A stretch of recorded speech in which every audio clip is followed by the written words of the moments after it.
Schroder.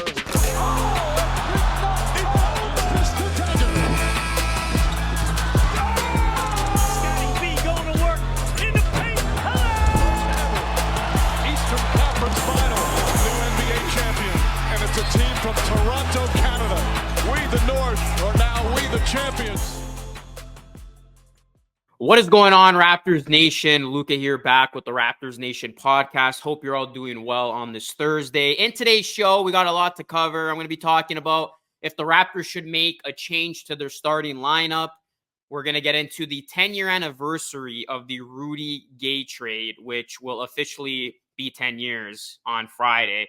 And then to end the show, we're going to talk about an early must-win game for the Toronto Raptors as they're going to be taking on the lowly Charlotte Hornets on the road on Friday. Before we dive right into it, please do me a solid, everyone. Hit a like on the video over here on YouTube. It helps a ton. Please subscribe to the channel as well as we're trying to hit 1,000 subs on our YouTube channel. We just hit 700, so I want to thank you all for that. Also, you can check out this podcast wherever you get your podcast. That is Apple, iTunes, or Spotify. Be sure to leave us a 5-star review. And for all things Raptors and Raptors articles, you can check out RaptorsNation.com. We got you covered over there with the latest from Raptors land. All right, so let's begin here by talking about the Toronto Raptors' most latest loss. It was a bad one. Another winnable game slipping away from the Raptors as they lose to the Miami Heat. The Toronto Raptors did not look good in stretches of this game. Couple of big Heat runs really putting momentum on the Heat side. Darko Rajakovic getting a lot of criticism. And also another guy who received a ton of criticism following this loss, Dennis Schroder, who took the most shots in this game. More shot attempts than Pascal Siakam, who had a very quiet and efficient 30-point game. More shot attempts than Scotty Barnes, who did not have a good shooting day as well. Dennis Schroder was 4 of 18. He held on to the ball way too much in key possessions, did a lot of dribbling instead of finding his teammates. And this was something that was very disappointing to see because, like I said, for as bad as the Raptors played in spurts of this game, this was still a very winnable game. The Raptors made this a game in the fourth quarter, got it within striking range, but then just a couple of bad possessions. He made some clutch shots on the other end as the Heat win this game despite missing Tyler Hero and Bam Adebayo. So this was just a very bad loss for the Raptors. They got to start to win these games if they want to right the ship here, or else it's going to continue to be a bad season for them, as Dennis Schroder did acknowledge his poor play on the Raptors show. There are times where he does a lot of dribbling and tries to do too much with it, and it does hurt his team because at the end of the day, Dennis Schroder wasn't brought in to be this team's best player or to be a focal point of the offense. He was brought in to defer to the best players on this team, Pascal Siakam and Scotty Barnes. So Dennis Schroeder's got to go back to just making it a habit of finding his teammates first, set the table, look to find others before he finds his offense, because the Raptors can't afford to have Dennis Schroeder have another outing that he had against the Heat where selfishly Schroeder was looking to find his offense when his shot wasn't falling, and that really affected the team.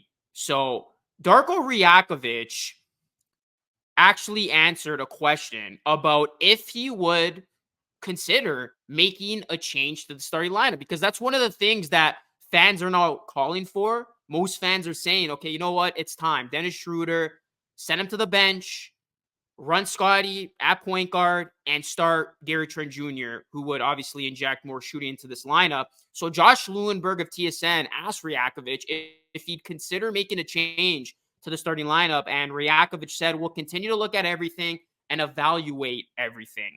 So I found this interesting because Rajakovic didn't shut down the idea of possibly making a change to the starting lineup, right? The way he answered this, it kind of leaves things open that there is a possibility is if this thing continues to go south, that the Raptors are going to make a change. Because before you talk about making a change with this roster via the big trade, which is something that I've been talking about a ton on this podcast, on this channel, you're not going to make a big trade until the new year. You know, you got to wait until December 15th when contracts become tradable. So you're not going to make that big splash and not until we get closer to the trade deadline. So the one thing you can do to hopefully try to change momentum, try to turn things around is a lineup change.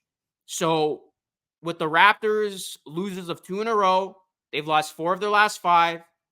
Dennis Schroder, obviously coming off a very bad game. If the Raptors continue to look bad here, I mean, it might be inevitable that the Raptors got to at least try to shake things up via a starting lineup change. Because here's the thing, if the Raptors are going to be bad this season, you want to absolutely exhaust every bit of potential you can see from Scottie Barnes. So there's no point in holding Scottie Barnes back. And we saw it in this game that Scottie Barnes wasn't getting the ball nearly enough in the first half. Finally got it going a little bit in the fourth, but like I said, his shot wasn't falling either. This was just a bad shooting game from Scottie Barnes, one of the worst of the season from him. But if the Raptors are going to be bad, you want Scottie Barnes to get the reps, to get his shots, to be selfish, to get things going. So you want Barnes to be the guy running the show. So if it takes benching Dennis Schroder and putting Scottie as a starting point guard to let Scottie just run the show from beginning to end, you got to consider it. And the other part of it too is the Raptors' three-point shooting has not been good. And, this is a team that continuously has stretches where their offense goes stagnant and things don't go right for them. So by putting Gary Trent Jr. in, you hope to at least get more three-point shooting rolling, get more offense flowing. So I do get the argument that is being made for benching Dennis Schroder and starting Scottie Barnes at point guard with Gary Trent Jr. It's funny because I actually thought this was going to be the lineup in the summer before Dennis Schroder kind of took off and had the great summer that he had for Team Germany. Then it was a foregone conclusion where it's like, okay, Dennis Schroeder is going to start here.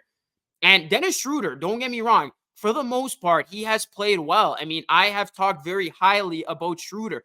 Last game was really the one game that I looked at Schroeder and was just like, what the heck is going on? Like, what is he doing? Like, that was just a bad game from Schroeder. But other than that, I know he's had bad shooting nights, but Dennis Schroeder has not played bad. So I want to put that out there that, I know he's getting a lot of criticism, but don't let this one bad game negate from what he's done overall. However, like I said, I am listening to the argument about a starting lineup change. And I will say this, if Dennis Schroeder does continue to struggle and does continue to show tendencies where he's looking for his own offense and playing hero ball versus deferring to Scottie Barnes, then Darko Rajakovic, I think, needs to make a starting lineup change, especially if the Raptors continue to lose games. So I am open to the idea. I wouldn't do it yet, but if the Raptors continue to go south here and we are starting to see more of those tendencies happen with Schroeder, then I'm all in for, switching things up and trying to jumpstart this thing via a change of the starting lineup. Because like I said, I don't think we're going to get a huge trade until closer to the trade deadline, if that inevitably is going to happen. So in the meantime, the Raptors are going to have to try to jumpstart this thing one way or another. If they don't figure it out as is, the one thing that teams usually try to get something going is a starting lineup change. So we'll see if the Raptors entertain it. But guys, do you think the Raptors should make a lineup change imminently?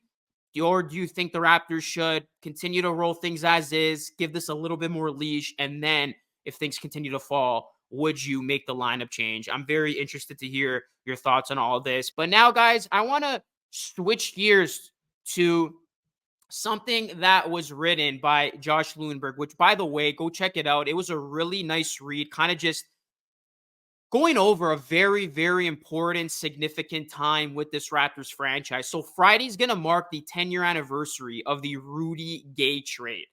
A very significant trade and time for this Raptors team, which really, really turned the corner from that point on. I mean, this was a team that was going through a lot of losing seasons, inconsistency. You thought this was bad. That time was even worse leading up to this. I mean, it was just a brutal stretch for the Raptors. And then there was a turning point. The turning point, ironically, 10 years ago, around this time, The Raptors struggling, similar to how they're struggling now. A lot of weird similarities between this team and that team. And the Raptors made a trade that instantly transformed their season and the trajectory of their franchise over the next decade. The Raptors, this is what Lundberg wrote. The Raptors were in Los Angeles preparing to play the Lakers that night. Kobe Bryant would be making his highly anticipated return after tearing his Achilles 8 months prior. At 4 p.m. local time, the news broke. Toronto was trading Rudy Gay, sophomore forward Quincy Acey, and veteran center Aaron Gray to the Sacramento Kings for 4 role players: Greivis Vasquez, Patrick Patterson, John Salmons, and Chuck Hayes. Now, this was a huge trade, not only for the face value of it, but if you look at this trade tree, which, by the way, when you look at Blake Murphy on X, he actually goes through the entire trade tree. It is ridiculous, the trade tree that came from this trade. And you can actually trace it back to Anunoby and Trent Jr. That's how crazy this trade tree ended up becoming.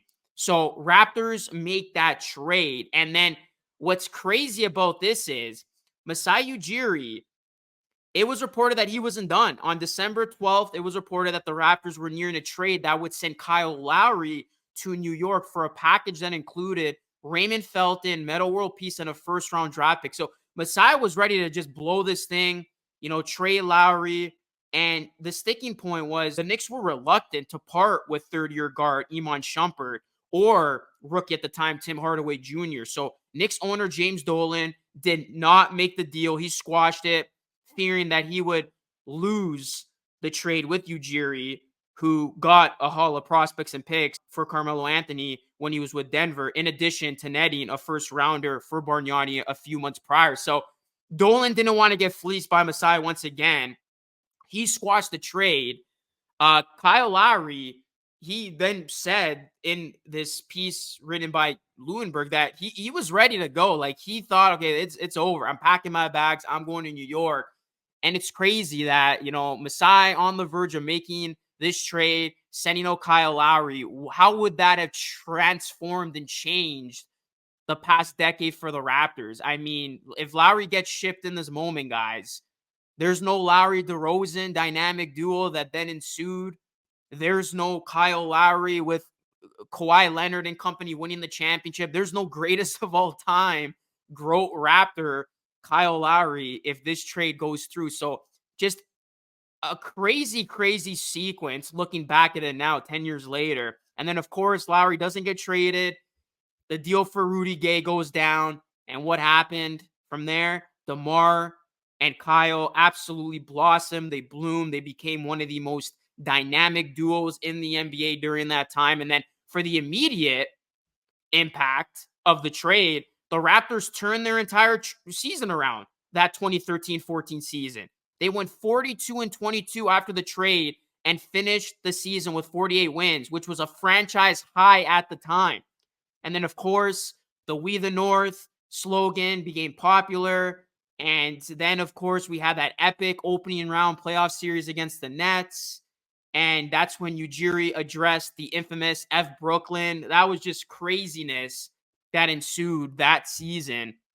The Raptors ultimately lost in the first round to the Nets, but it was their first postseason appearance in 6 years. So very, very significant time for the Raptors. But looking back at it, I mean, the Raptors make that Rudy Gay trade, and then from then on out, just transforming this team, trajectory changing.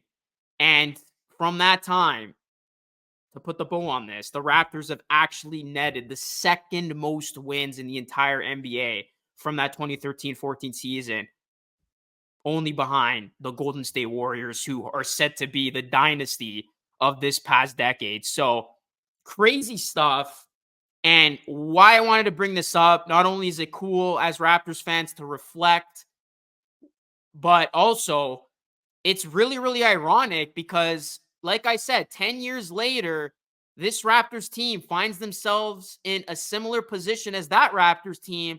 And I believe this team is in need of a Rudy Gay-esque trade to transition them into the next great era of Raptors basketball, because we've seen it the last couple of seasons. 500 basketball, treading water on the treadmill, going in circles, not tipping their hand one way or the other, just playing mediocre basketball, and fans are starting to get fed up. So if the Raptors, I think, want to change things up, get things going, rolling the ball in the positive direction, and lead their franchise into the next great era, the next great decade, they're going to need a big trade like this, I think, to shake things up. And obviously, Pascal Siakam's name has come up a ton. That is a guy who you can get a lot of prospects for and future draft picks. So, I mean, they say history repeats itself, guys. And, as we go along with the season, Raptors continue to struggle. It might be inevitable that they do need to make another huge trade like they did 10 years ago. And that trade piece this time around might be Pascal Siakam, who could net them a whole ton and put them into a much better position going forward here. So we'll see. A lot of parallels, a lot of similarities, and just wild to look back at it 10 years later. Time has just gone by so quick that Rudy Gay trade really did ignite this Raptors team into future success. So the Raptors, they now look to get a win on the anniversary date of the Rudy Gay trade, as the Raptors will take on the Charlotte Hornets in Charlotte Friday night. And guys, I can't believe I'm saying this, but it's true. This is a must-win for the Toronto Raptors. You talk about an early must-win game. This is a must-win, because if the Raptors lose this game, the sky might be falling for them. And this might ignite panic mode if the Raptors cannot beat the 6-13 lowly Charlotte Hornets. Because this could very well be the game that just, determines a whole ton for the Raptors and really forces management to look at this product and finally admit to themselves, okay, we got to do something here. Because the Hornets, they've lost 2 in a row, 3-7 in their last 10. They're not a good basketball team. They're a bottom-feeding team. I mean, when you look at the East, Pistons and Wizards are just in their own tier right now of just being brutally bad. But then you look at the next tier, the Raptors find themselves in that tier. You got the Hornets, Bulls, and Raptors, who do not occupy a playing spot, and they are at the bottom, in the bottom 5, along with the Pistons and Wizards. And the Bulls, funny enough, they've won 3 in a row. And, this Hornets team, I think, is very bad. And sooner or later, they're going to find themselves maybe in that tier of the Wizards and Pistons. So the Raptors lose this game, I mean, like I said, the sky is going to start to fall for them, because the Raptors really need to get back on track, because with these losses piling up here, it is just going to essentially dig their grave, because we are in December now, still relatively early into the season, but we're hitting a pivotal point where, and I think Dennis Schroder mentioned this, over the next 20 games, we already have a good representation of this team. My opinion has been made, as I'm sure many fans' opinion has been made on this team. But the next 20, to be fair, will really dictate a whole ton. And this month of December will be very crucial, because you want to set the tone, go into the new year with momentum. If this team continues to fall here and they completely fall flat on their face, this thing could get ugly, because you look at the Raptors' schedule, they have lost very, very winnable games already. They've dropped 4 of their last 5. You lose to the Hornets here, and then you got the Knicks on Monday, who beat your butt, on last Friday. You got a matchup against the Hawks twice. The Hawks have given the Raptors problems over the last couple of seasons. So, I mean, this is the time where the Raptors need to turn the ship, because these are winnable games. You can definitely beat the Hornets. You can definitely beat the Knicks. And then you can definitely beat the Hawks, who have underachieved. I know they've had your number, but they have underachieved. And then you have the Hornets again. So you look at this next 5-game span for the Raptors. If they're going to make a run, if they are going to get that 3-game winning streak, which is going to earn them a team dinner by head coach Darko Rajakovic, they got to do it now. They got to really take advantage of these next 5 and go on a winning streak, because Then they got the Nuggets and the 76ers. So they got to take care of business over these next 5. And, you look at December as a whole, relatively lenient in terms of competition. I'm looking at here, they got the Jazz, who have been bad. They got the Wizards, who have been a disgrace. They have the Pistons. So really, the only tough games the Raptors have in this month, Celtics, Nuggets, Sixers. So that is 3, 4, 5, 6, 7, 8 games in the month that are very winnable. So can the Raptors go 8-3? Can they reel off a winning streak here? Because I feel like if they are unable to take advantage of this weaker schedule here in this month, it's going to be the beginning of the end for this team. Because if you can't get this done now, I mean, I don't see this thing turning around in the new year. So the Raptors with a very pivotal December. It starts with a game against the Hornets. They got to win that game, because if they don't, like I said, people are going to be calling for immediate change, and things are going to get ugly with this Raptors team. But that is going to conclude today's show. Just wanted to go over a couple of topics, guys. Let me know what your takeaways have been with some of the things that I mentioned in today's show. Would you make a lineup change to the starting lineup now? What do you think of the 10-year anniversary? Do you think the Raptors are in need of a Rudy Gay-esque trade 10 years later right now? And how do you think the Raptors will fare in their matchup against the Hornets and for the rest of this month of December? You can find this podcast, like I said, wherever you get your podcasts, Apple, iTunes, Spotify. Leave us a 5-star review. Be sure to hit a like on the video here. Subscribe to the channel for more. That is it for me, guys. Luca Rosano signing off. Thank you so much for watching the Raptors Nation podcast or listening to it wherever you get your podcasts. I will catch you all again in the next one. I will have a Raptors post-game video after their game against the Hornets. That is it for me. Until next time, stay safe.